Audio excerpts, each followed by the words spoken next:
Boa noite a todos. Então, vamos dar início a mais uma reunião do nosso grupo do NEPGCL, hoje dia 12/4/2022, estudando Filipenses no capítulo 3. E antes de a gente começar, a Marcinha vai fazer para a gente uma prece. Por favor, Marcinha.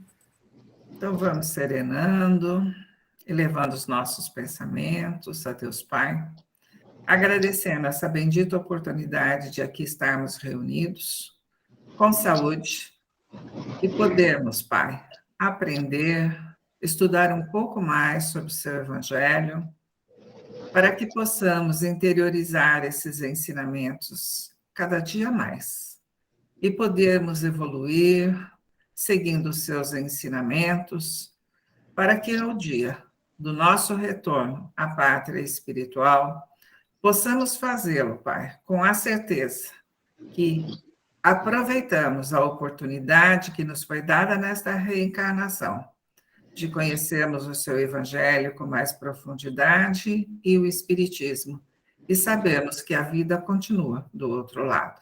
Nos proteja, nos abençoe hoje e sempre, e que assim seja. Graças a Deus. Hoje o nosso grupo está internacional. Oi, Zezé, tudo bem? Oi, pessoal, tudo bom? Prazer rever vocês. Uma alegria, viu? Estou aqui do outro lado do mundo. Isso. Na Austrália. Nós temos, acho que você não chegou a ver, nós temos a Cleusa, que é nossa amiga nova, a Marcinha, que também está conosco agora, que é a esposa do Walter. Sim, a Márcia eu conheço. A Liz, você Prazer, já conhecia. Sim, a Neuvinha está conosco. Sim, muito bom. Soninha, Walter, Silvinha. Prazer ver vocês enorme, viu? Estava com saudades. Saudades de você, Zezé. Ah, eu também. Isso aí, eu vou ficar só de escuta, viu? Escutante. Aí é dia ainda, né, Zezé? Ó, o dia começou. Está começando. Bom. É isso aí. Tá bom, pessoal, querida. Obrigada, Val. Eu que agradeço você estar aqui com a gente. Deixa eu só projetar aqui, gente, para a gente começar, tá? Só um instantinho.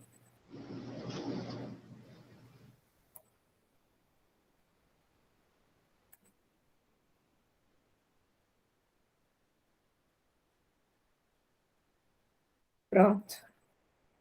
Isso seria para hoje, né? Os circuncidados somos nós, e prestamos culto pelo Espírito de Deus, e nos gloriamos em Cristo Jesus, e não confiamos na carne. Almeida tem, porque a circuncisão somos nós, e servimos a Deus em espírito, e nos gloriamos em Jesus Cristo, e não confiamos na carne. Só para a gente dar uma recordadinha, o que a gente viu nesse capítulo 3, na semana passada, nós vimos esses 2 versículos. O primeiro, finalmente, irmãos, regozijai-vos no Senhor, escrever-vos as mesmas coisas não me é penoso e é seguro para vós. Cuidado com os cães, cuidado com os maus operários, cuidado com os falsos circuncidados. Então, só para dar uma recordadinha, né, desse primeiro a gente falou, nós lemos um texto do Emmanuel que falava do regozijai-vos no Senhor, nos lembrando da necessidade de agradecermos, na verdade, tudo que está à nossa volta, tudo que nós passamos, nós aprendemos, inclusive as dificuldades, para que a gente se lembre sempre de agradecer, porque tudo que nos vem à frente, temos certeza que é para o nosso bem, né? E dessa parte aqui, a gente falou muito da questão da repetição, né? da importância da repetição na nossa vida, lembra? Né? Que as próprias reencarnações nossas são repetições das lições que a gente tem que passar, das lições que a gente se equivocou, que a gente volta para reaprender, né? E o segundo, só falando rapidamente, se vocês lembrarem de alguma coisa que quiser colocar, fique à vontade, hein? E a segunda aqui, cuidado com os cães, cuidado com os maus operários, cuidado com os falsos circuncidados, para nos acautelarmos, vamos dizer assim, com tudo que está à nossa volta, né? E lembramos bastante sobre esses falsos circuncidados, né? Os hebreus, os judeus, que na verdade levavam em conta só as questões exteriores da lei e não o que realmente Jesus trazia para a gente, né? De amor ao próximo, de perdão aos inimigos, da fraternidade, das questões, né, morais, assim. Só rapidamente para a gente lembrar onde que a gente estava, né?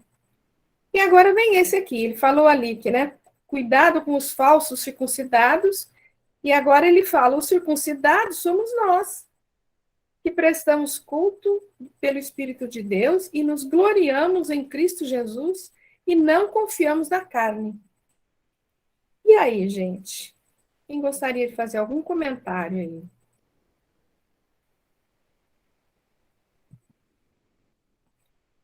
Primeiro ele falou para a gente tomar cuidado com os falsos circuncidados. E agora ele falou que os circuncidados somos nós. Ele mostra aí as características da verdadeira circuncisão. Isso. Né? Quando ele prepara no versículo 2, porque ele chama atenção, tinha aquela briga, né? Ele mesmo não aceitava muito a história da circuncisão, né? O Paulo. Ele sempre contestava isso. Isso. E para os hebreus, a circuncisão era uma forma de era uma forma do cumprimento do tal do pacto abraâmico, né? Quer dizer, o indivíduo circuncisado, ele era aceito por Deus. É mais ou menos a história do batismo na Igreja Católica. Né? É mais ou menos a história quer dizer, você tem que ser batizado para ser aceito por Deus. Né? E aí vem o Paulo no 3 e diz assim, ó, não é nada disso. A verdadeira circuncisão está aqui, ó, né? São aqueles...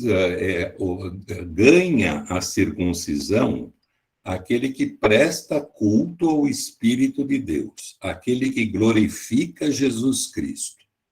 E aí ele completa, e não confiamos na carne. Eu entendo que ele quer dizer o seguinte, olha, nada que venha do homem, nada que venha do formalismo da religião. Né? Isso não é circuncisão, isso não é ser aceito por Deus. Então, acho que ele prepara no 2, chamando a atenção, né?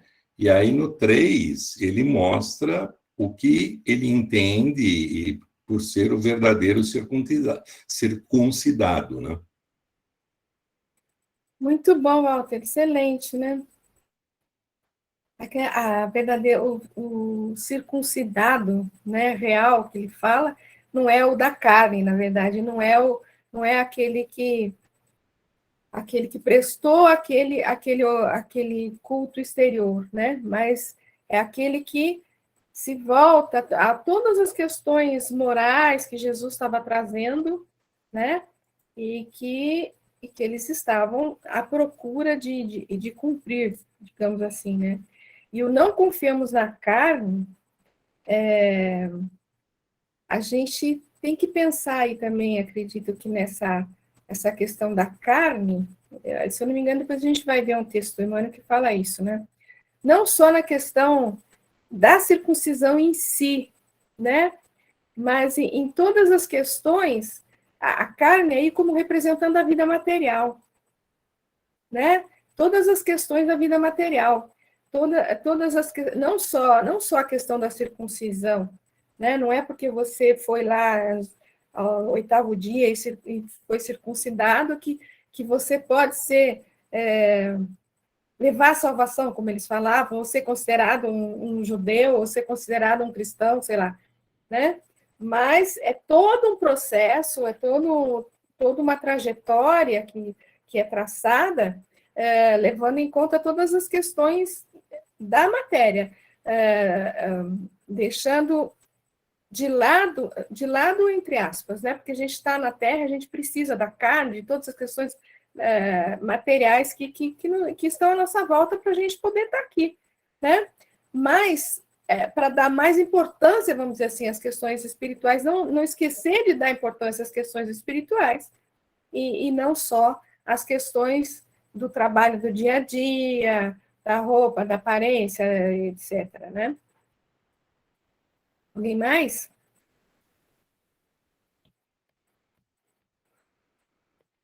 Não?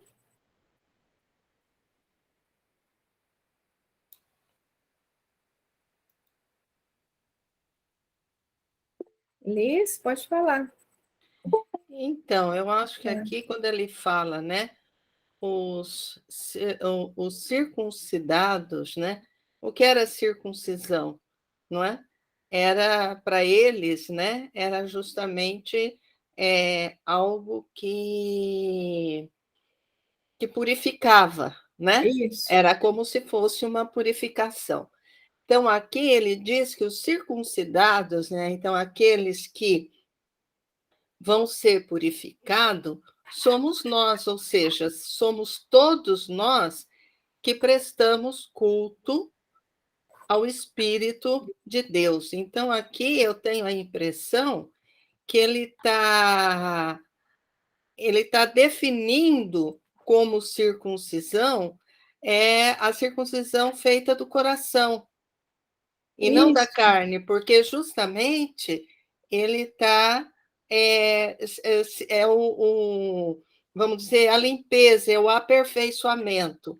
Então, nós só vamos conseguir, não é, ser circuncidados na verdade quando nós nos purificarmos, ou seja, quando nós passarmos a servir a Deus, a seguir as leis, né, que são as leis de Deus, não é? Então, eu acho que, na verdade, o que ele quer dizer aí é a circuncisão justamente do coração, do sentimento, é a purificação do nosso sentimento, que a doutrina espírita nos fala, né? Que é a transformação moral, né? O desenvolvimento das potencialidades que todos temos, não é?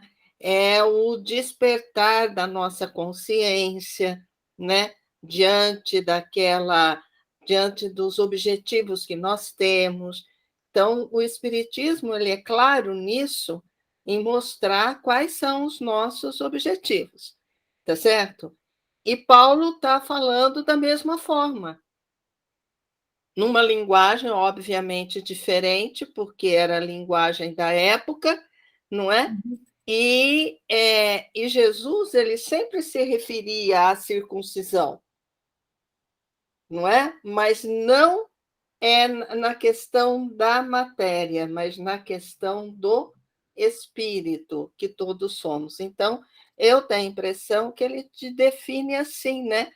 A circuncisão somos todos nós. Somos todos nós, como diz lá naquele outro lá, Almeida, né? Somos todos nós que servimos a Deus em espírito. Quer dizer, servir em espírito é justamente servir com toda a pureza que possa existir no nosso coração. Não é? Eu penso assim. Excelente, Liz, muito bom. Muito bom mesmo. E tem uma outra coisa, completando o que a Alice está colocando, que é o seguinte, né? Ele está dando um puxão de orelha, porque, por exemplo, na época de Jesus, tinham muitos judeus que acreditavam em Jesus. Sim. Só que não queriam abrir mão das tradições, não queriam abrir mão né, dos formalismos, daquilo que lhe servia. E se você transpuser isso para os dias de hoje, o puxão de orelha vale. Com Né? certeza. Vale por quê? Vale para todos nós. Né? Ah, eu aceito Jesus, eu sou cristão. Ah, é? Muito bem. E o que você faz para provar que você é cristão? Para você mesmo que você é cristão? Que você cultua o Espírito de Deus, como ele diz aí. Então, além de tudo isso, é extremamente atual, né?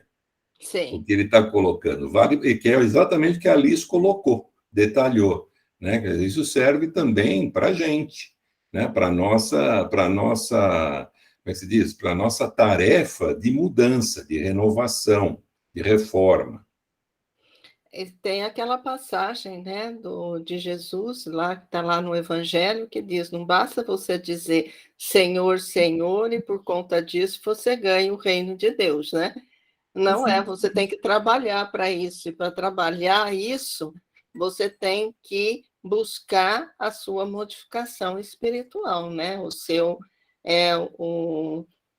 despertar mesmo enquanto espírito, né? Que nós somos.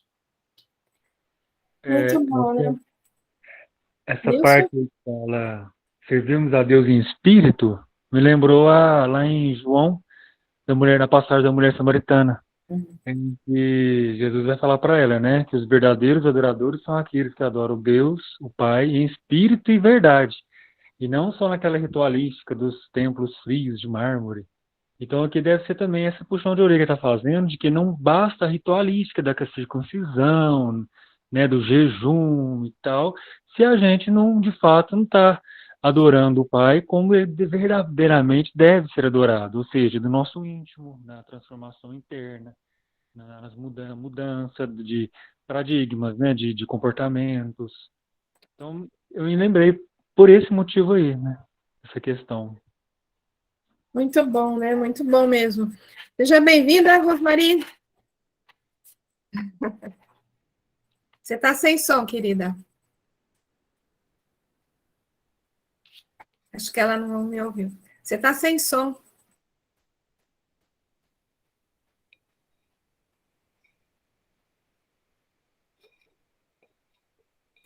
O microfone está desligado. Agora ligou. Agora sim. Boa noite. Eu cheguei atrasado, porque eu estava numa reunião mediúnica no Bezerra de Menezes. Tudo bem. Seja à vontade, fique à vontade, sinta-se em casa. Muito agradecido, muito obrigada pelo grupo. Obrigada.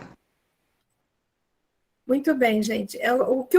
Só prosseguindo ali, quando o Walter comentou, da questão de muitos não aceitarem, né? Tem toda aquela... No Paulo Estevam a gente vê muito isso, né? A luta de Paulo com relação a essa questão, né?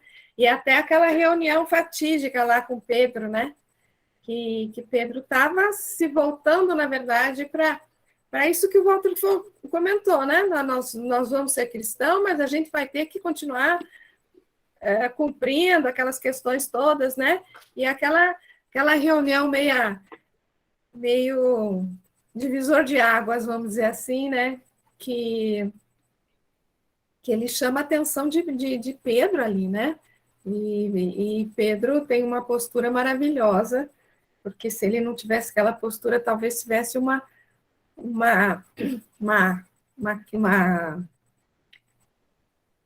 cisão, né, no cristianismo ali nascente, né? Então, a gente vê muito essa questão no Paulo Estevam, né? Bom, mais alguma coisa, gente? Não? Vamos ler alguma coisa, então? Olha,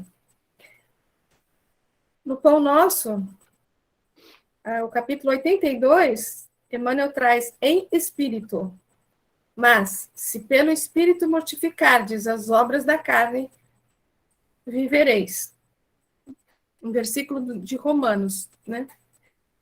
Quem vive segundo as leis sublimes do espírito, respira em esfera diferente do próprio campo material em que ainda pousa os pés. Avançada compreensão assinala-lhe a posição íntima. Vale-se do dia qual aprendiz aplicado que estima na permanência sobre a terra valioso tempo de aprendizado que não deve menosprezar. Encontra no trabalho a dádiva abençoada de elevação e aprimoramento. A ignorância alheia descobre preciosas possibilidades de serviço. Nas dificuldades e aflições da estrada, recolhe recursos à própria iluminação e engrandecimento. Vê passar obstáculos como vê correr nuvens. Ama a responsabilidade, mas não se prende à posse. Dirige com devotamento, contudo, foge ao domínio. Ampara sem inclinações doentias. Serve sem escravizar-se. Permanece atento para com as obrigações da sementeira, todavia não se inquieta pela colheita, porque sabe que o campo e a planta, o sol e a chuva, a água e o vento pertencem ao eterno doador. Usufrutuário dos bens divinos, onde quer que se encontre, carrega consigo mesmo, na consciência e no coração, os próprios tesouros. Bem-aventurado o homem que segue vida fora em espírito.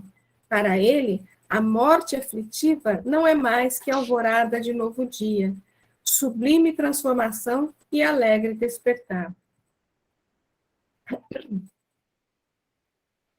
Voltando aqui, alguém quer fazer algum comentário?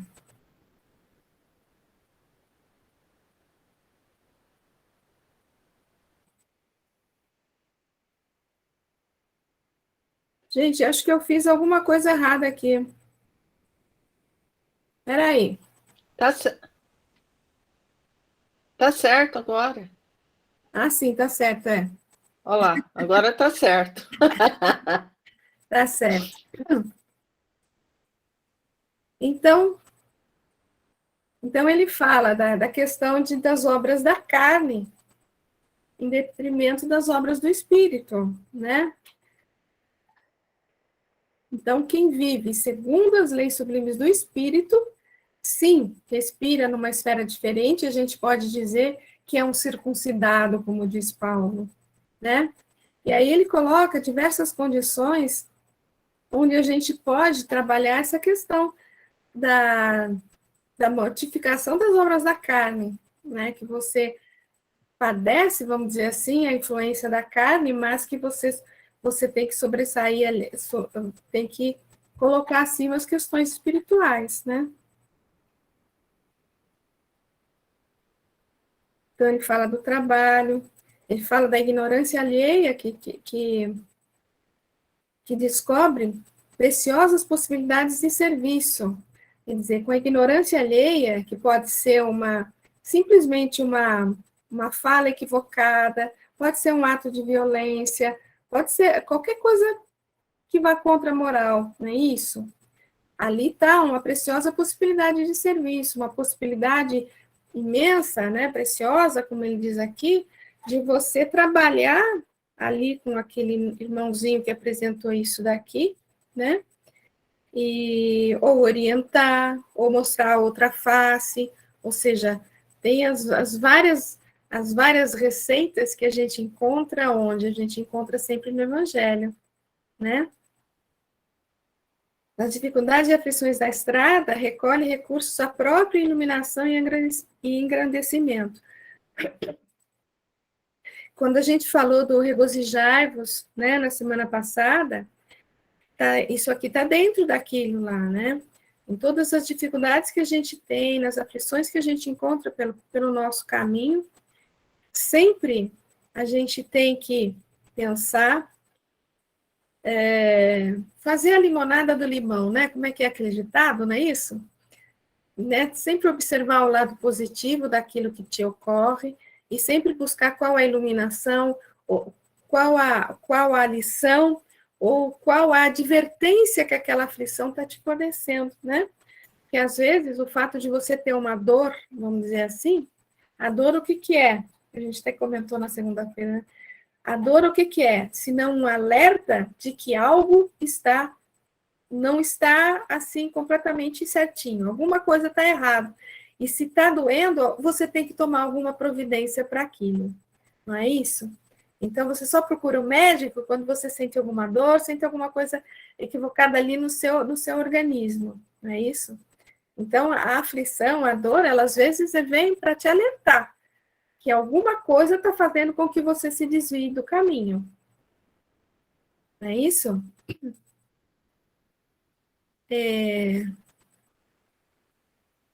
Ver passar obstáculos como ver correr nuvens. Quer dizer, não se atenha aos obstáculos, né? Você, com fé em Deus, aquele obstáculo vai ser uma lição e tudo passa nesse mundo, não é isso? Tudo passa. Então, a gente tem que encarar cada uma das, como está aqui também, né? Encarar cada uma das dificuldades, das aflições, como um recurso para o nosso próprio crescimento, né? Não deixar a responsabilidade de lado em todos os nossos atos, né? Em todos os setores da nossa vida. Tanto no setor familiar, no trabalho, com um amigo, né? Agora, mas não se prende à posse. Quando você pensa em responsabilidade diante da família, por exemplo, né? Nós temos que...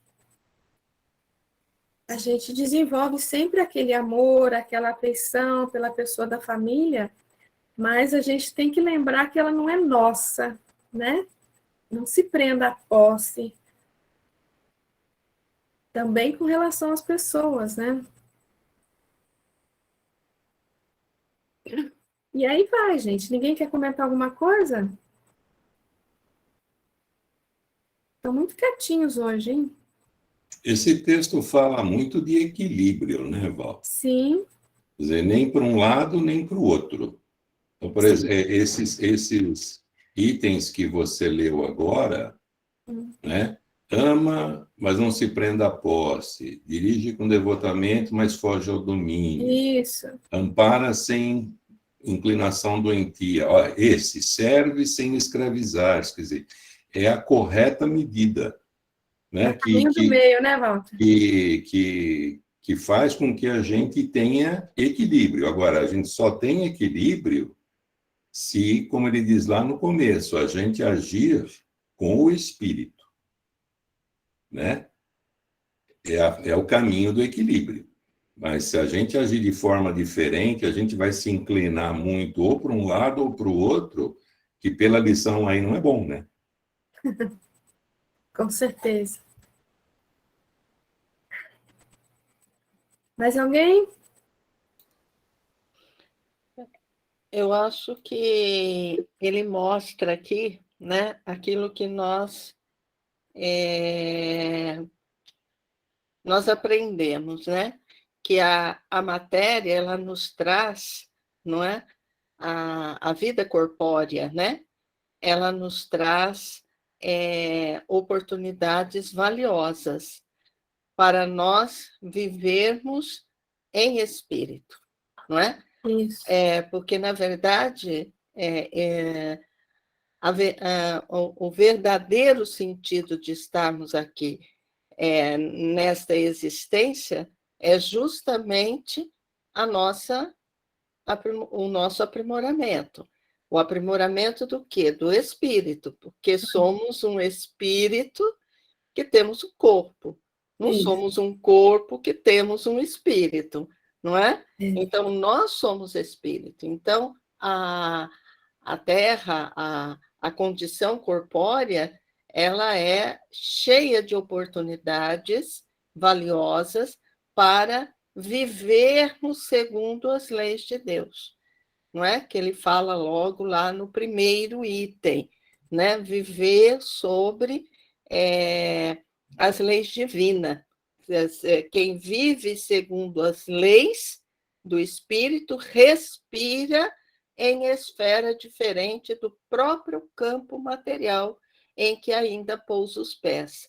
Então, isso é muito importante, Porque quando eu entendo que eu sou espírito, estou nesta existência para aprender, para ter conhecimento e, a partir daí, buscar a verdade e me modificar, eu vou ver na matéria, né? Eu vou ver na matéria exatamente aquilo que é importante.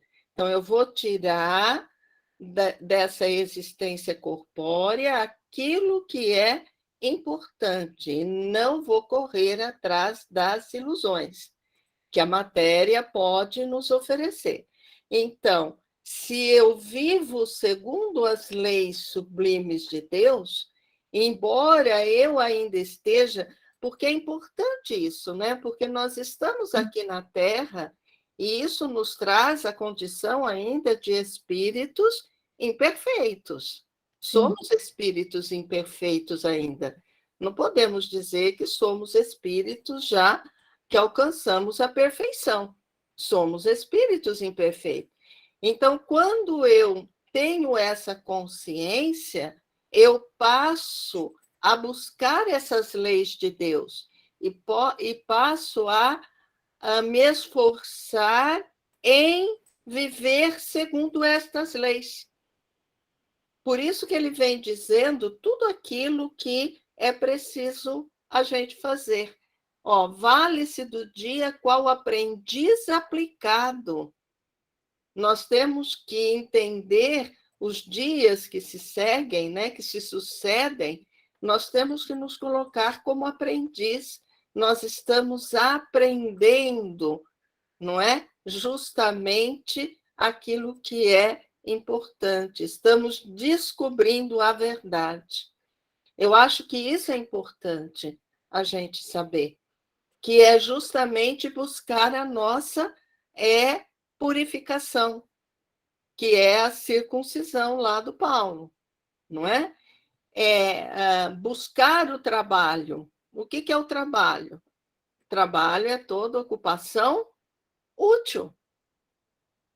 Então, o trabalho não quer dizer somente o trabalho profissional, né? O trabalho na busca do meu aprimoramento também é trabalho. Sim, exige de mim esforço, não é? Exige de mim esforço. Então, eu acho que tudo que ele nos mostra ali, não é? Quando ele parte do princípio que quem vive as leis de Deus respira em esferas diferentes da matéria, ou seja, está vivendo na matéria sem ser da matéria, como diz Caibar, né? Vivendo na matéria sem ser da matéria.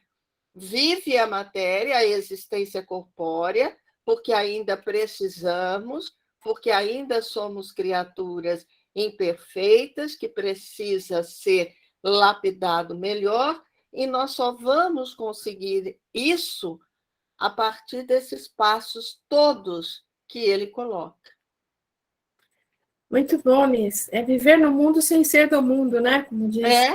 Caibar fala isso, viver nessa existência sem ser da existência, ou seja, dar à existência o valor real que ela tem. Não não achar que viver na matéria é algo ruim. Não, a matéria não é ruim. Nós precisamos da matéria para que nós possamos nos aprimorar. Precisamos da matéria, ela é importante. Mas nós não podemos... O Walter, né, que falou sobre o equilíbrio, né? E é justamente isso, é o equilíbrio, é você viver na matéria em equilíbrio. Exatamente. Antes da palavra para Zezé, só complementando aí na Liz, né, o que ela está falando, nós estamos na matéria, né, precisamos da matéria, né, e tudo que nos é fornecido aqui nesse mundo, né, que a gente está, é instrumento didático, né?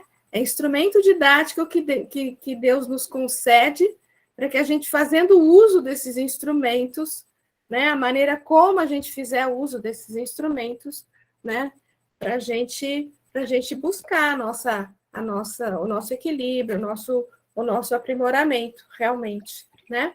Zezé, você quer falar alguma coisa, querida?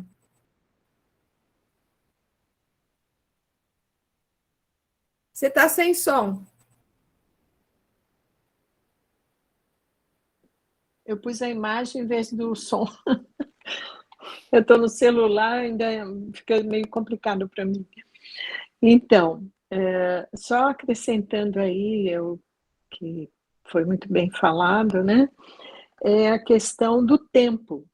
Eu acho que ele nos fala do aproveitamento do tempo, né? Porque quando ele diz, porque às vezes a gente fica esperando a situação ideal, o dia ideal, né? Aquela pessoa ideal, tudo ideal que a gente cria muitas vezes ilusoriamente em nossas mentes, né? Para a realização de determinado objetivo, né? Então ele fala aqui desse aproveitamento do tempo, que é o nosso mais precioso bem, né? Ele fala que você encontra no trabalho, né? Então às vezes a pessoa tem um determinado trabalho, supondo que seja colocada numa determinada família difícil, né? E às vezes a pessoa passa a vida inteira queixando-se da família, queixando-se dos companheiros que estão ali e não consegue enxergar, né, essa oportunidade que você está falando, esse instrumento de aprendizado, né? E não aproveita o tempo. Realmente, como você falou lá no começo, né, de fazer do limão a limonada. Onde quer que a gente esteja, né, a gente vai aproveitando as oportunidades que a vida nos apresenta para que a gente possa, como aprendiz, né, como bem falou Alice, de aproveitar aquele momento. Abre a geladeira, vê o que tem e vamos ver o que vamos fazer ali para o nosso almoço, né? E ser criativo, ser proativo, ter boa vontade, né? Porque esse viver em espírito, né, nos convida muito, muito à boa vontade, de você ter o espírito aberto, né, para situações novas, para novos chamamentos que às vezes a vida até nos impõe de forma que a gente às vezes reluta em aceitar, né? Então eu pensei nesse aspecto também da valorização do tempo e não ficar esperando situações ideais para que a gente realize qualquer coisa. Muito bem lembrado, Zezé, obrigada. Silvinha? Então, ele vem falando para a gente viver em espírito, né? Esse mundo material sob a perspectiva do espírito. E daí, mais no final, Val, passa um pouquinho. Ele fala aqui, olha, ele fala sobre a sementeira e a colheita. Não se inquiete pela colheita. Ele vem dando toda aquela orientação de como conduzir a vida, de todo o aprendizado, mas a gente também não deve ficar achando que a gente vai colher o que a gente está plantando nessa encarnação, né? Isso daqui foi um dos aspectos que ele abordou que me tocou bem fundo. Porque é a parte final desse parágrafo que você citou, né? Porque ele sabe o campo, a planta, o sol, a chuva, a água, o vento pertence ao eterno doador, né? É ele que vai dar o caminhar aí das coisas, né? Porque com a doutrina espírita a gente sabe que o que a gente está fazendo de melhor agora, provavelmente nem vai ser nessa encarnação, né? Muita coisa a gente vai colher lá à frente. Muita coisa a gente já começa a ver melhora, né? Na nossa vida, no dia a dia, quando você encara as dificuldades, principalmente nos relacionamentos mais próximos, você tendo a perspectiva do espírito, você consegue já ficar mais serena diante de todas as dificuldades. Mas tudo que ele nos recomenda aqui, a gente deve fazer esse bem sem estar pensando em colher nada agora, né? E é interessante até a frase seguinte, né? Que ele fala na consciência e no coração os próprios tesouros que a gente carrega.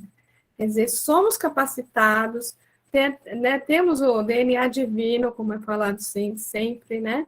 Então,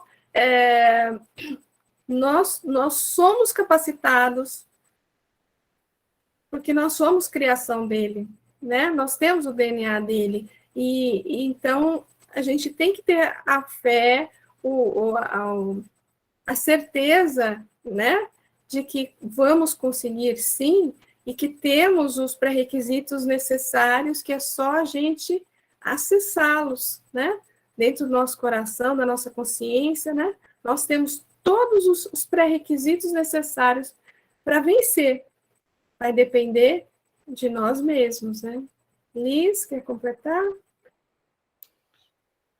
Então, a Silvia, né, ela falou sobre esse parágrafo aí, né,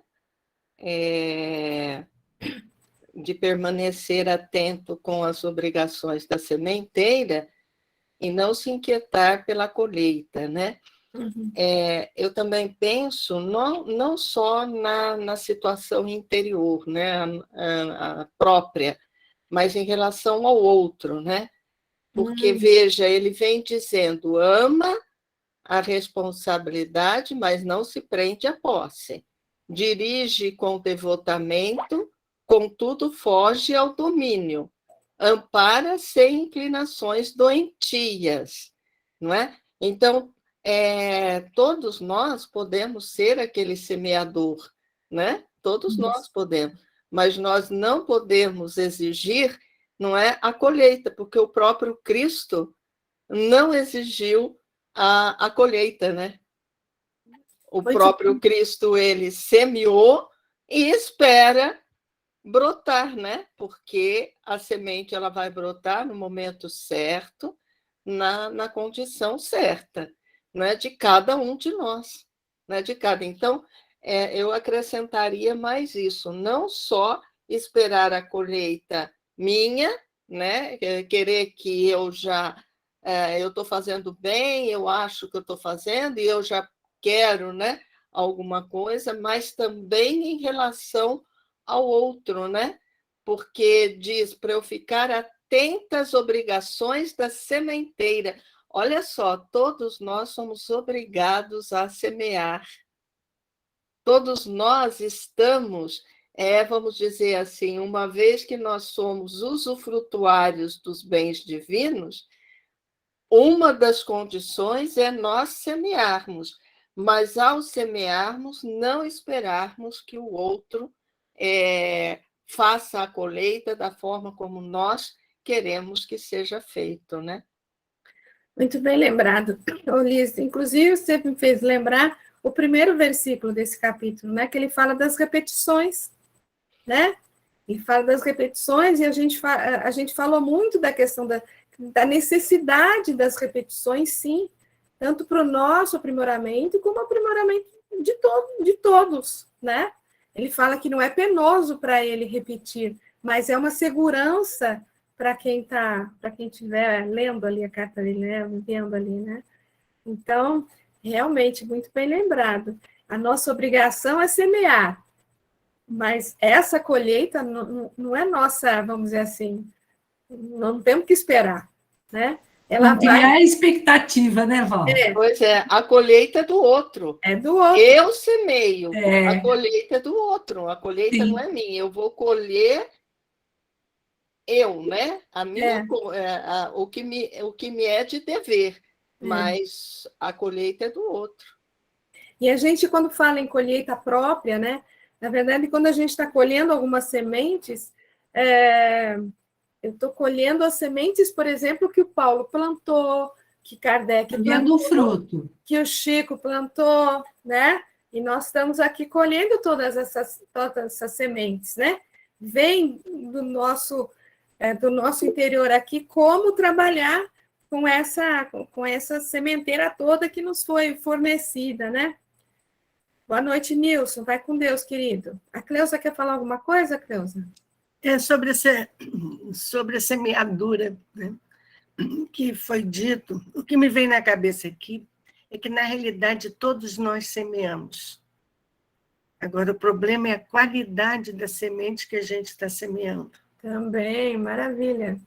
Porque, de repente, quer dizer, todos, indistintamente, semeamos alguma coisa, né?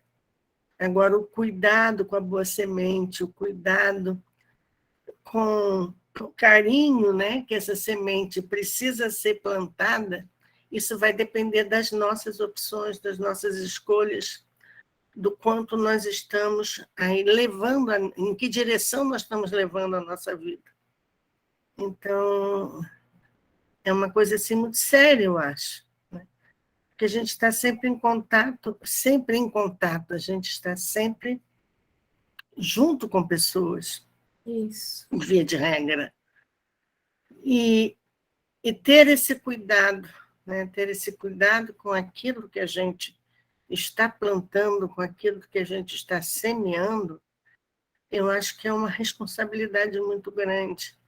Que quando a gente tem contato com o Evangelho, a gente começa a pensar mais seriamente, quer dizer, não só nesse aspecto de nós nos tornarmos cada vez mais voltados para os assuntos de Deus, mas também exemplificarmos isso daí semeando boas sementes naqueles que estão ao nosso redor, né?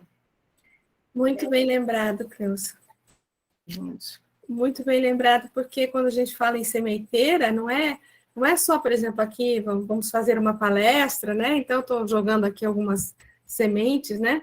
Mas a gente, como você falou, a gente convive com muitas pessoas, né? Às vezes, não só a questão da convivência da família, mas o que a gente encontra na rua. Como é que eu trato o rapaz que abasteceu o tanque do meu carro, a moça lá no supermercado, que é o caixa do supermercado, a moça da farmácia, enfim, todo o transeunte, qualquer um, né? A gente pode influenciar positivo ou negativamente todos que a gente tem contato, né? Muito bem lembrado. Muito bem lembrado. Sobre isso que a gente estava falando, ó, de querer os resultados, eu fui procurar ele na própria carta, essa carta aos Filipenses, mais para frente, ele fala: não andeis ansiosos por coisa alguma. Né? Não, tá vendo? E eu falei do equilíbrio, o que me ocorreu, mas eu acho que tem um termo melhor que ele mesmo usa, que é moderação. Moderação. Né? Ele fala mais adiante: seja a vossa moderação conhecida de todos os homens. Perto está o Senhor. Moderação, que é exatamente o que o Emmanuel está dizendo aí. Né? Eu pensei no equilíbrio, mas a moderação é a demonstração de equilíbrio. Né? Pessoa que é moderada, ela é uma pessoa que está no caminho equilibrado, ela está no caminho seguro, nem para lá, nem para cá. É como tem uma lição, acho que na Palavra de Vida Eterna, que fala: saudável ao caminho do meio. Isso. Né? Então, é isso que a lição tá dizendo e que foi comentado aqui. Né? Muito bem lembrado, muito bom. Val, Oi, querida. eu fico pensando assim, olha como a gente precisa do Evangelho. Qual é uma dos problemas psicológicos mais presentes na nossa sociedade hoje? Ansiedade. Ansiedade. Desde muito jovem, você vê muito jovem com crise de ansiedade, muito adulto ansioso, né? Muito bom. Muito bom mesmo. Podemos passar para outro texto? Acho que sim, né? Vamos lá? Então vamos. Emmanuel também, né? No livro Mais Perto, capítulo 13, Adoração. Vejamos a diretriz de Jesus na adoração ao Pai Celestial, para assegurarmos equilíbrio à própria fé. Olha o equilíbrio do Walter aí. Não observamos o Mestre extasiado na contemplação expectante, exaltando a grandeza de Deus através da quietude. Da manjedoura à cruz, anotamo-lo em ardentes demonstrações de trabalho, exemplificando o ideal dinâmico e a caridade sem limite. Manifesta a veneração ao Supremo Senhor, respeitando as leis estabelecidas, louva-lhe a misericórdia, exercendo a bondade sem limites e permanece em comunhão com ele. Não apenas através da prece meditada no silêncio da natureza, mas também pelo serviço constante ao próximo, no vasto caminho da multidão, onde se destacam enfermos e dementados, desditosos e aflitos de todas as procedências. Em nossa adoração ao Divino Amigo, não nos esqueçamos do culto incessante ao dever. Nossos compromissos corretamente solucionados, ainda e sempre, são a melhor forma de consagração do nosso respeito à providência divina. Lembremos-nos de que, nos planos superiores, Jesus não nos acolherá na condição de adornos preguiçosos. Olha só. Estimar-nos-á a cooperação sem desejar-nos escravos e receber-nos-á o carinho sem querer-nos inúteis. E porque nos aguarda na condição de instrumentos vivos e diligentes do infinito amor, saibamos adorá-lo, adorando a Deus, cumprindo fielmente nossas pequeninas obrigações de cada dia, de vez que dever bem cumprido na terra é degrau de ascensão para o céu. E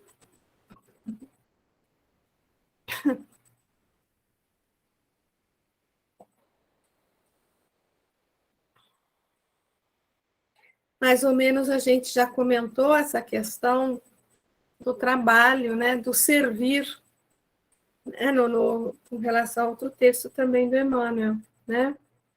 Então, essa adoração, porque o título do texto é adoração. Então, adorar ao Pai não é ficar ali, como ele fala, no silêncio da prece, né? Ali, não apenas através da prece meditada no silêncio da natureza, mas no serviço constante ao próximo. Né? Então, é no trabalho. Ele próprio fala, eu não vim para ser servido, eu vim para servir, né? Então, olha, ele fala do culto incessante ao dever. A gente está aqui para se aprimorar, mas a gente não vai se aprimorar sem cumprir a nossa pequena missão aqui, né? Que é o quê? É agir junto ao próximo, é agir junto ao necessitado. E ele não vai, achei interessante isso, né? Ele não vai nos acolher como adornos preguiçosos. Você pensa que você vai desencarnar e vai ficar quietinha, né? De jeito nenhum, né? Você vai lá e vai trabalhar muito mais do que você pensa que está trabalhando aqui, né? Isso se você tiver adorando o Pai em espírito, né? E não aguardando as coisas acontecerem e cair do céu, né? Tem muita gente que confunde Deus com Papai Noel, né?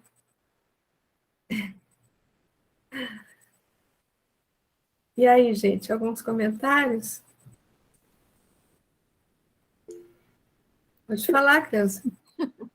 É que, de repente, eu me lembrei, acho que é uma crônica acho que é de Humberto de Campos, onde no céu foram reunidos num salão várias pessoas selecionadas, e daquelas pessoas, uma delas seria escolhida para ser ajudante de Jesus. Então, ele estava precisando de um novo ajudante, então essas pessoas foram selecionadas por conta da sua estadia na Terra. E ele tinha pessoas caridosas, então tinha Papa que tinha sido realmente caridoso e tinha amado a Jesus e tinha trabalhado em prol do Evangelho, tinha pastor, tinha dirigente espírita, então tinha um monte de... Tinha várias pessoas responsáveis, inclusive por essa parte, vamos dizer, religiosa, que levaram o povo e levaram a palavra de Jesus com amor para todo mundo, e quietinho no canto tinha um esfarrapado, né? Aquele esfarrapadinho ali escondido, com a vergonha de estar com aquela roupa horrorosa, onde todo mundo estava ricamente vestido, e ele ficou quietinho. E aí, lá pelas tantas, chega o anjo do Senhor para fazer uma entrevista com cada um, sabendo o que tinha sido na última encarnação, o que tinha feito, deixado de fazer, para ele poder levar, então, o currículo, né, de cada um para Jesus. E saiu perguntando um a um, até chegou no esfarrapadinho, né? Aí, quando chegou no esfarrapadinho quietinho lá, muito timidamente no canto, falou assim: minha irmã, me desculpe, mas eu acho que eu estou enganada, eu não devia estar aqui, não. Vocês estão, olha só, olha a minha roupa, olha a roupa de todo mundo, eu sequer estudei, eu sequer tive tempo de fazer essas coisas todas. Então, eu sequer pensava em Deus. Eu falei assim: é mesmo? Eu falei assim: mas como? Acho esquisito, como é que uma pessoa, então, tão destoante de todo o restante, estava presente ali naquele momento. Eu falei assim: tá, tudo bem, mas então aí ela perguntou: o que você fazia? Eu falei assim: na última encarnação eu vivi no deserto, né? E durante toda essa minha encarnação, por conta de todas as dificuldades, né, do clima e do calor e das mortes constantes, então passei praticamente minha vida de um lado para o outro do deserto, carregando gente que estava morrendo de sede jogado pelo caminho. Então, eu não tinha tempo de mais nada, não. Eu passei minha vida fazendo isso daí. Aí ela: então tá, vou anotar o que o senhor fez e vou levar para Jesus. Então, ela levou o currículo de todo mundo, e, é claro, quando ela voltou com a escolha do ajudante, foi escolhido, esfarrapadinho, né? Porque, na realidade, ele tinha levado toda uma encarnação dedicada ao próximo, né? Com amor, por amor ao próximo. Então, acho que esse conto, ele exemplifica muito isso daí, tudo que a gente disse, né? Foi lido aí no texto de Emmanuel, né? Muito lindo, Cleusa. Eu sou chegada, eu fui evangelizadora durante muitos anos, e até hoje eu sou chegada à história. Então, eu estou muito ainda estou tentando me ajustar, tentando chegar, porque eu gosto de história, porque, como Jesus ensinava por parábola, né? Eu acho que a história deixa um ensinamento gostoso no coração da gente, né? Então, vez por outra, se me permitirem, vai aparecer uma história aqui. Tá? Fique à vontade. Com certeza a história foi bem dentro daquilo que a gente está falando, né? Está muito certíssimo isso. Muito bom. Pode continuar com suas histórias, que elas são lindas. Obrigada. Então, vamos lá. Liz, você queria falar mais alguma coisa, querida? Em primeiro lugar, Cleusa, a história é a melhor coisa que faz com que a gente aprenda melhor. Então, história é ótimo. Eu também adoro. E como todos somos crianças, então todos precisamos de história.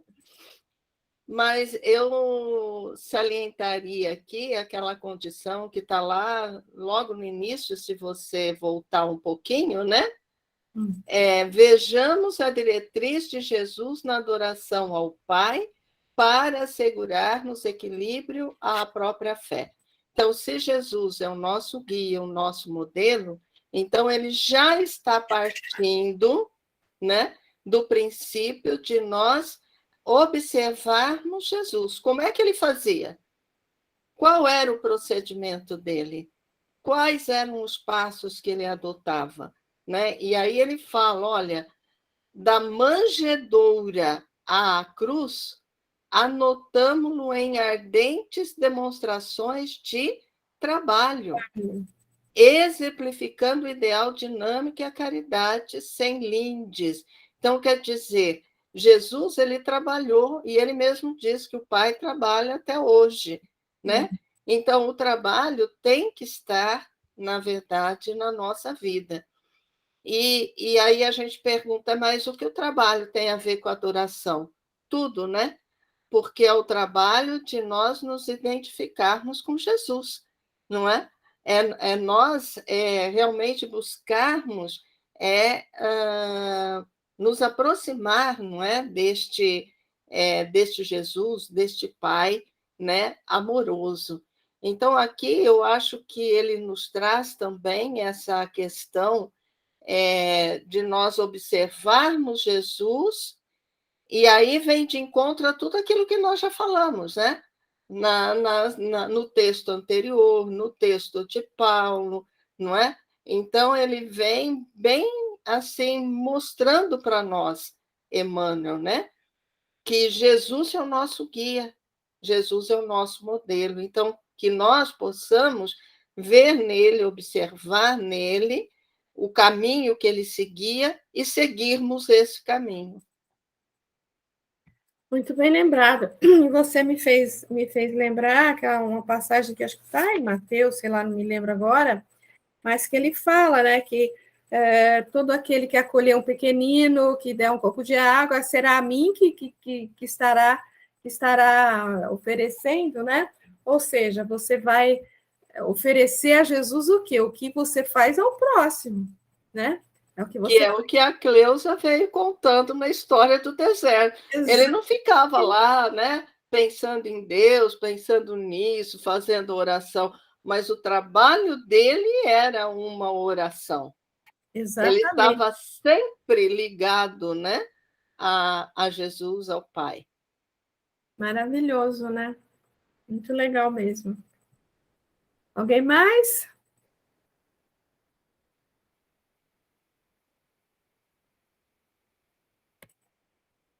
O versículo seguinte, aliás, eu poderia até confiar na carne. Se algum outro pensa que pode confiar na carne, eu ainda mais. E agora? Primeiro ele fala para não confiar na carne, agora ele está falando que se alguém pensa que pode confiar na carne, ele ainda mais. Ou lendo aqui embaixo, ainda que também podia confiar na carne, se algum outro cuida que pode confiar na carne, ainda mais eu. Ele está fazendo um meia-culpa aí, né?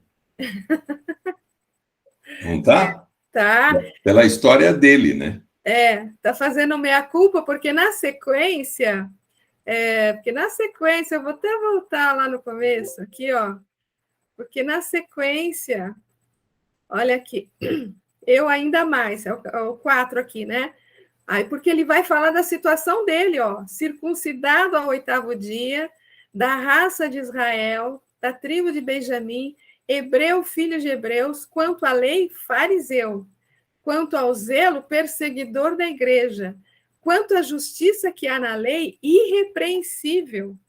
Mas o que era para mim lucro, eu o tive como perda, por amor de Cristo.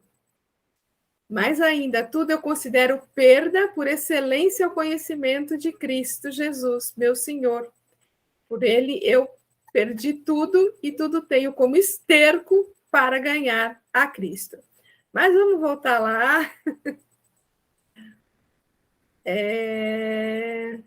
Aqui, né? Então, realmente, ele está fazendo uma meia-culpa e falando da condição dele aí, né? Mas alguém quer falar alguma coisa aí? Então a gente vai ler.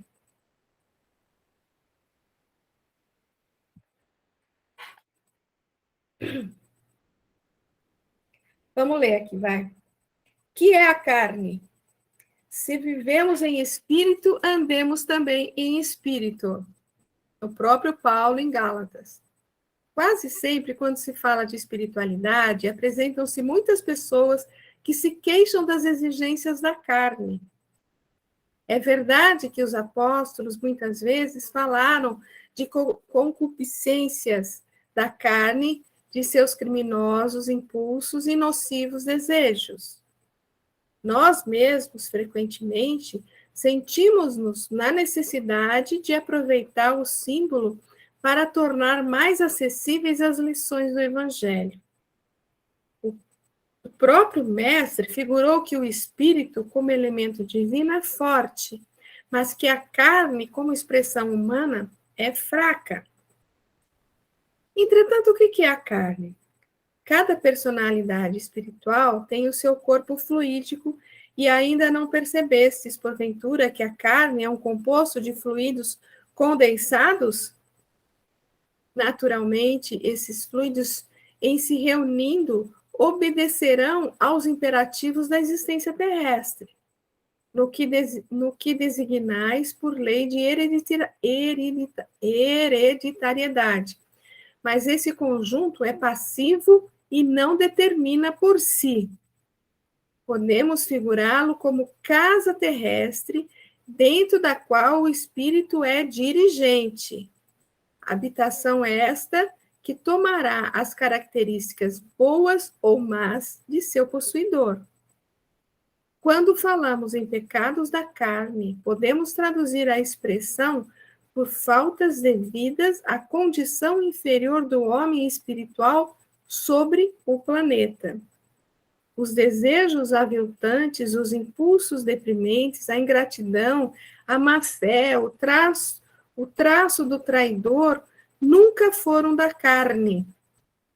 É preciso se instale no homem a compreensão de sua necessidade de autodomínio, acordando-lhe as faculdades de disciplinador e renovador de si mesmo em Jesus Cristo.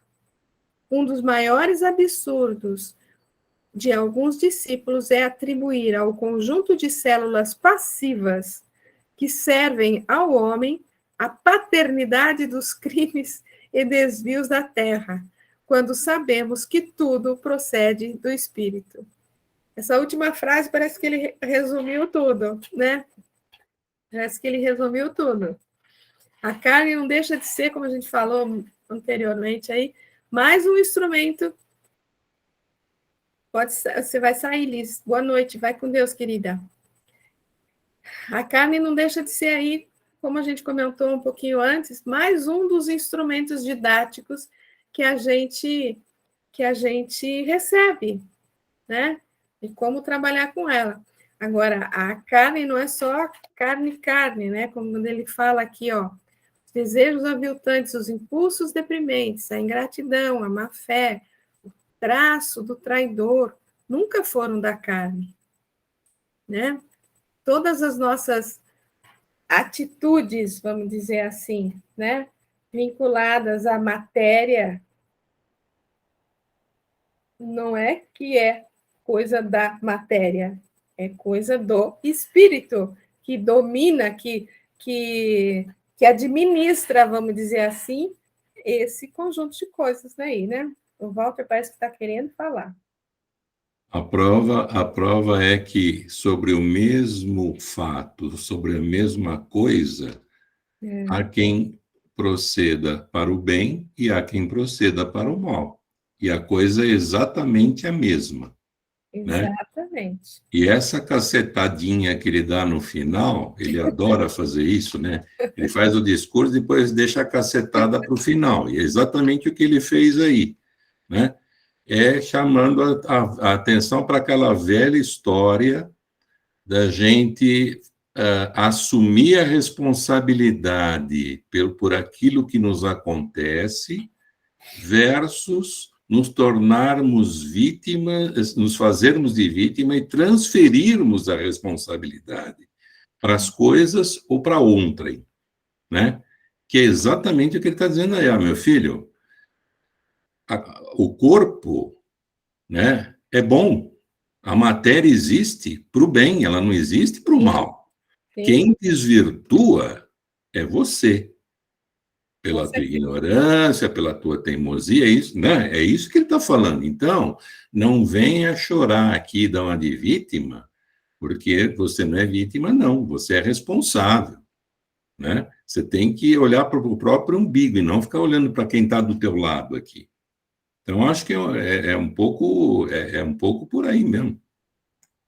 Um pouco muito. É isso aí, Walter. É muito claro, né? Esse texto aí, muito, muito lindo e muito claro, porque é aquela história, né? Às vezes a gente quer justificar as coisas erradas que a gente faz e põe a culpa na família, no colega de trabalho, no chefe do trabalho, né? E acaba deletando aí a culpa para o outro, terceirizando a culpa, mas a culpa é sempre nossa, né? A decisão final, na verdade, é sempre nossa, né? Zezé? Essa história aí de que a carne é fraca, né? É. Em que muita gente se pauta para poder justificar os erros, né? E, por exemplo, coisas que até do próprio corpo físico, né? Dos cuidados que devemos ter, nós somos negligentes porque achamos que temos necessidade disso ou daquilo, né? Como se o nosso corpo é que comandasse toda nossa vida, né? E na verdade é o contrário, né? É nós que temos que disciplinar o espírito mesmo. E o Emmanuel não deixa barato, né? Ele vai direto ao ponto. É isso aí. Mais alguma coisa, gente?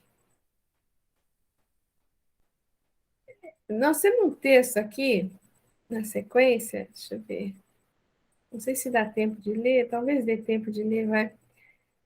Ele comenta exatamente esse versículo. Eu não pus o autor aqui, o autor é uma pessoa que eu conheci lá no Paulo de Tarso. É o Tiago, ele que escreveu isso, é um texto maravilhoso, gente. Nós vamos ter alguns textos do Tiago aqui daqui para frente agora. Veja o que ele escreve a respeito desse versículo. Tudo bem, Silvia? Vai com Deus. Quando consideramos as propriedades transitórias traduzidas pela carne, vislumbramos enorme soma de privilégios que se nos situa na providência com finalidade educativa. E sem que possamos de todo definir sua importância, lembramo-nos das conquistas gradativas do espírito estagiário na complexidade do corpo psicossomático, onde se tipifica o despertar da sensibilidade, da emotividade, da ideação, da fraternidade e da criação. Quem se julgue desfavorecido desses créditos, recordemos que o apóstolo dos gentios não se referia tão apenas às questões de dote corporal, de hereditariedade de raça. Por carne, compreendamos também as ascendências da economia e do poder, da consideração social e do prestígio, tanto quanto as conjunturas sociais e predisposições para a assimilação cultural e intelectual. Assim, a argumentação tem efeito de realce, porquanto se Paulo não era César, também não era Lázaro. Consideremos por isso mesmo as condições que a vida te felicita, mesmo quando menor te pareçam as vantagens. Não possuis grandes somas financeiras, mas outros estão privados do comércio da palavra. Não possuis beleza excepcional, mas outros estão privados da sensibilidade visual.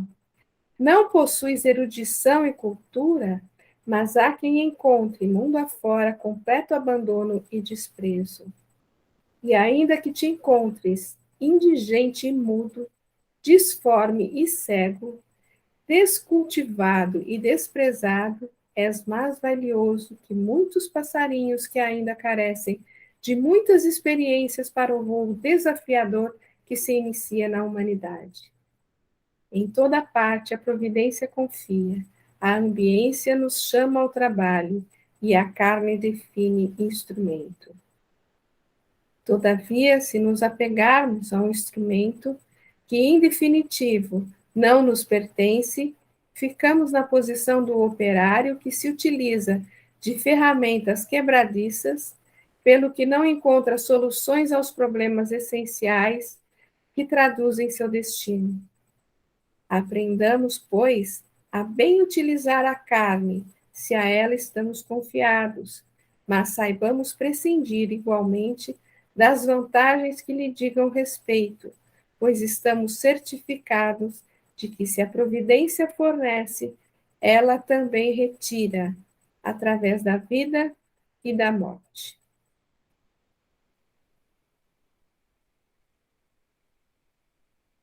E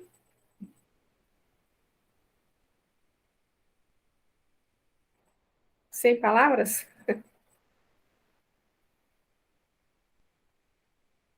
Eu vou compartilhar depois esse texto lá, viu? Para vocês lerem com mais calma, porque...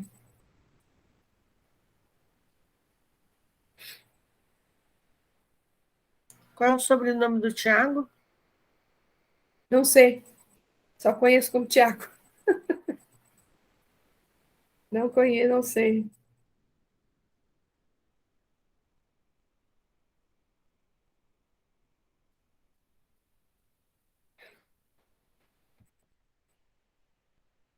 A gente tem tantas coisas, né?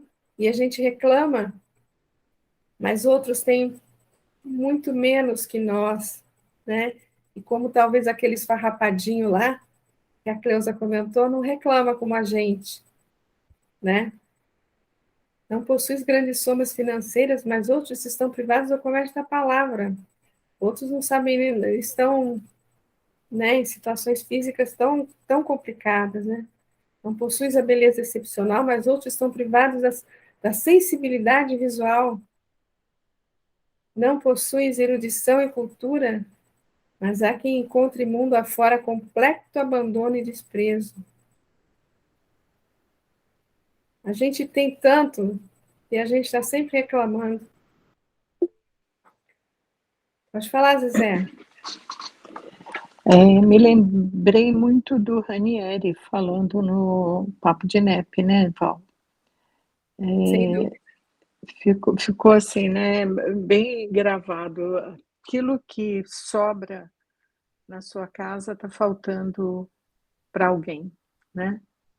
Então, esse espírito realmente da gente, muitas vezes, saber, né, ter essa consciência de que temos muito, muito a agradecer, e porque às vezes a pessoa pensa assim, mas nós não podemos medir nossa vida pelo que tem menos, tal, no sentido geral, que eu quero dizer, não só questões financeiras, né? Mas é preciso que a gente realmente olhe para o lado e sinta, né? Quantas situações existem que nós nem de perto conhecemos, nem de perto podemos imaginar o que seja passar por aquilo, né? É essa empatia que a gente tem que ter no mundo e valorizar aquilo que temos, como falou aquela outra lição, né? Das oportunidades que a vida nos dá e aproveitarmos essas oportunidades, né? Então, muito lindo o texto, realmente, vamos dizer assim, exaltando, né, a nossa encarnação, né? Essa oportunidade de viver que temos e de crescermos, de aprendermos e sermos aprendizes, e ao mesmo tempo que somos também professores para alguém, né?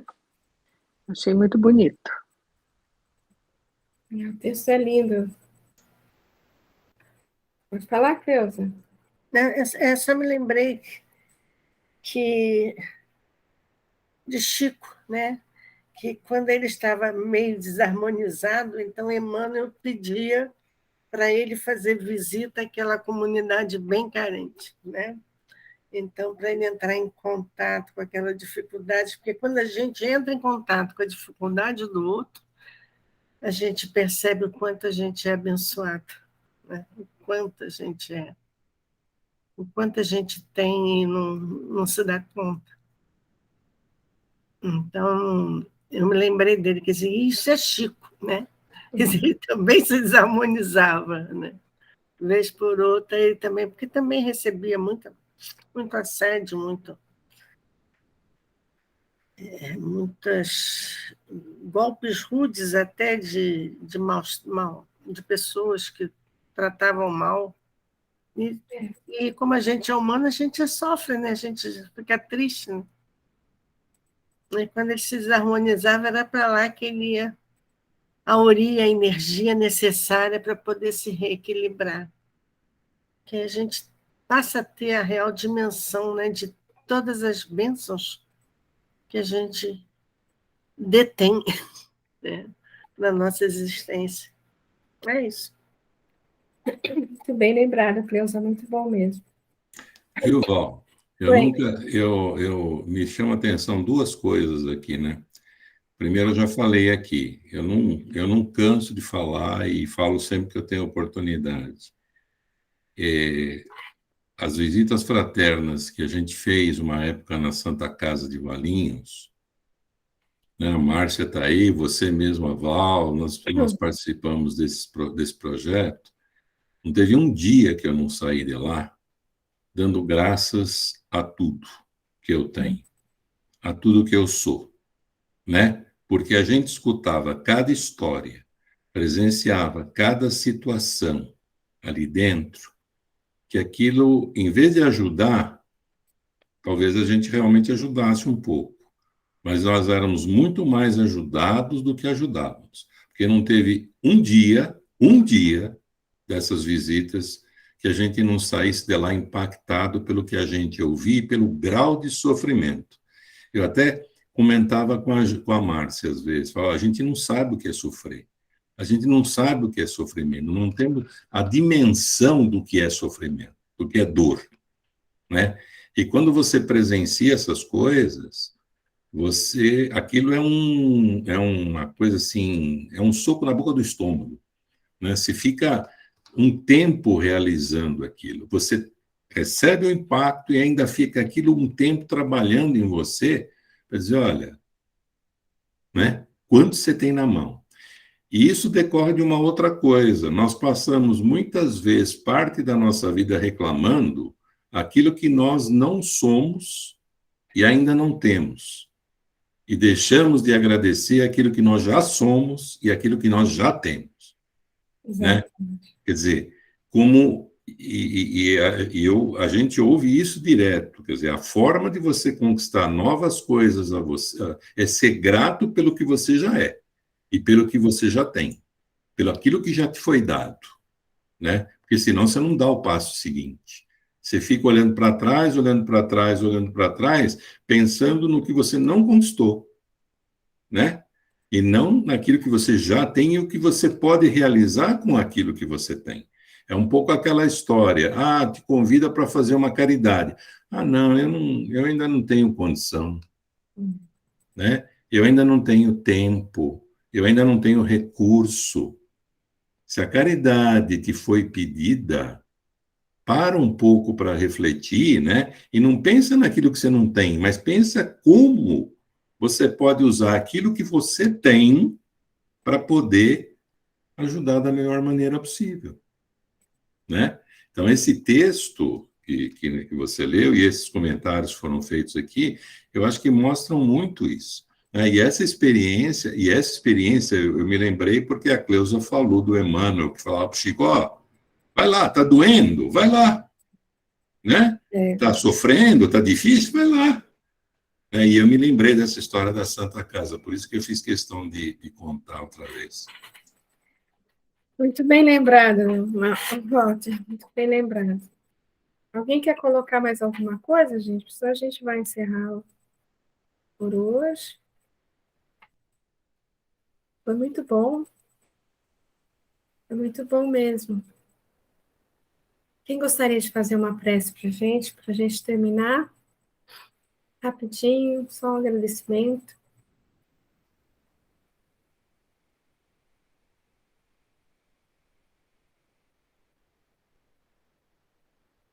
Eu faço. Você quer fazer? Pode fazer. É que nós fomos juntas. Pode fazer. Então vai você, vai. Vai, Cleusa. A próxima vez eu faço. Tá bom. Vez eu... Então tá bom. Valeu. Então vamos pensar em Jesus, esse amigo querido, que esteve com todo o amor, nos mostrando o caminho. E agradecer a Ele essa oportunidade que trouxe para as nossas vidas. Esse amor que nos dedica, essa paz que nos envolve. Pedindo que esteja sempre conosco, nos ajudando cada vez mais, para que possamos, apesar de aos tropeços, apesar das nossas dificuldades, continuarmos caminhando. Porque este, Senhor, é o nosso desejo. Cada vez mais nos aprimorarmos de coração, para melhor te servir. Por isso, então, Senhor, esteja conosco ao longo da semana, orientando-nos, para que possamos aplicar o Teu Evangelho a cada amanhecer e dar graças a Deus a cada anoitecer. Fica conosco, então, hoje e sempre. Obrigada. Que assim seja, graças a Deus. Assim seja, graças a Deus. Muito obrigada, gente. Obrigada. A reunião foi ótima.